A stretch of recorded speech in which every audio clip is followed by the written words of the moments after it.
Hi, we are here at Indian Creek Zoo, and today Lindsay and I are talking about bird enrichment. Isn't that right, Lindsay? So we are out here in a space, I feel like it's a hidden gem, kind of like a forest, and because of that we have a lot of trees. Yes. And that's going to give us a lot of opportunities to create enrichment for the birds out here, and we're going to show you what we're trimming, why we're doing that, and then we're going to take you into the aviary so you can see this put to action. So Lindsay, will you tell us about the tree we're going to be taking a look at today and what we're trimming and why we're doing this? So we're going to be trimming branches from an autumn olive tree.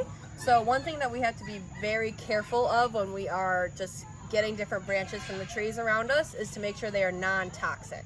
So we always make sure that we do a quick Google search just to make sure that what we're giving them is non-toxic. Because this tree that's next to the tree we're going to be cutting from is toxic. So even just right next door. But it's nice that we have something literally right here on property that can be very enriching for the birds. Exactly. So let's go over to the tree and we'll take a look at what you're going to do to get those browse. So we're back at the autumn olive tree. So I'm just going to pick some little sturdier branches that have a lot of the leaves on it for our aviary birds to chew on.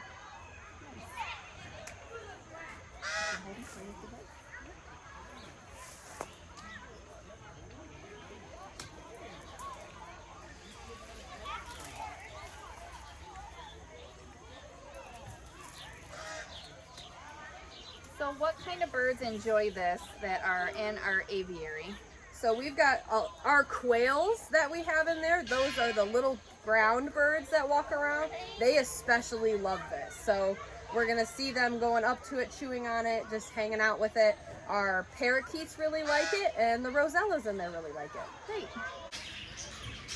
So we are here in the aviary, getting ready to hand out some of our browse. So like I said, this is autumn olive branches. So we have our parakeets or budgies in here with us.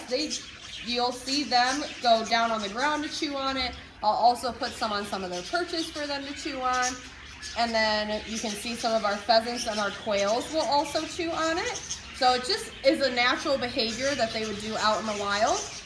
So we like to promote some of these natural behaviors. So it'll give them some foraging and just something different to chew on.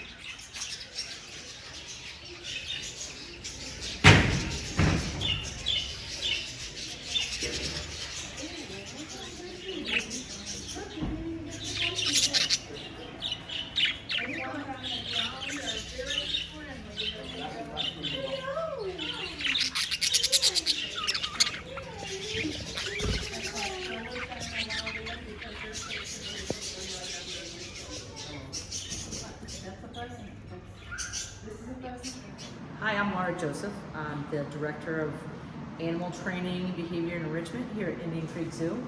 And I am with Blue and Jewel, the hyacinth macaws. These guys are 2 years old.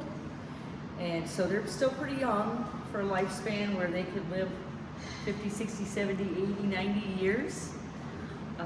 So with their lifespan and their activity level, it's extremely important for them to be provided enrichment. So here we are always making enrichment. We have a team that makes enrichment for all the parrots. So it's important for these guys to have enrichment all the time. And studies show that that social enrichment is the most complex form of enrichment. This is why we have the two of them together, and they provide each other a lot. So we provide enrichment in many different ways, and that can be foraging toys, which means we get the animals searching for their food, and that is so important because if they're searching for their food, it occupies time, and they have other things to do besides like prevent behavior issues such as screaming. And with parrots, they're notorious to pluck if they're under-enriched. So Laura, do you individualize the enrichment? I see a lot of different enrichment inside their enclosure here. And how do you individualize that? So what we do is we watch the animal first to see what they do and what they're not doing. With a beak pressure of over 200 pounds per square inch, these guys can destroy things pretty quick. They could actually destroy this cage and the welds in here very fast. That's why it is a must for them to have different types of toys. And if you look around the different types of toys we have here, they're made of a lot of different substrates. One being wood. Wood helps keep their beaks filed down so we don't have to trim them. Same thing with their nails. It can help with the length of their nails. And we also provide training as a form of enrichment, because studies show if you're actually using positive reinforcement training, it's the animal's preferred form of enrichment. I see that every day in the work that I do, and positive reinforcement training, why they find it so enriching is because there's always something in it for them. And it's keeping them mentally and physically stimulated. So we try to incorporate some type of training at least once a day. And when positive reinforcement training can also have an animal get very attached to you. And so we can't have them always on us, always with us. So what we do is provide foraging toys. And in these foraging toys are food, some of their favorite treats. So then they have to work for it. And when they're working for it, it's keeping their minds and their beaks busy. So it may not look like I'm training them right now, but I am. This is a lot harder than what it looks. And if you know anything about hyacinth macaws, they like to get into things. They like to keep their beaks busy. Laura, can you tell us what some of their favorite treats to forage are? Yeah, like right now I'm using pine nuts, and I'm trying to get them to stay on me for pine nuts, but they like pine nuts, they like almonds. Macadamia nuts is a must for them. In the macadamia nuts, you cannot crack, you need tools to crack them. And with their beak pressure, they have the tools right on their own face. So, and they can crack macadamia nuts. So enrichment is extremely important for every animal, no matter what the species. It helps, number one, it keeps them learning new things, and enrichment needs to be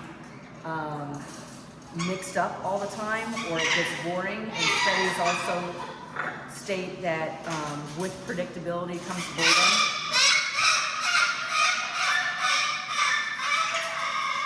And if you're providing the same old toys over and over and over, you'll soon see the animal abandon the toy. We do not want the animals abandoning toys, so one thing we do here is consistently keep it changing, and we increase the complexity of the animal obtaining food in the toy. So we're shaping those behaviors, and a lot of times, parrots are extremely smart. That's why they can be one of the hardest animals to keep, because you have to constantly provide training, you have to constantly provide enrichment. But if they're consistently learning through that enrichment, it teaches them how to manipulate their body parts in different ways. And you will see that these two really enjoy interacting with people. But when we give them a new toy with something different, they will leave us to go to the toy. And that is my goal. That is what I love to see. That's how I know the animals in my care are not only surviving, but they're thriving.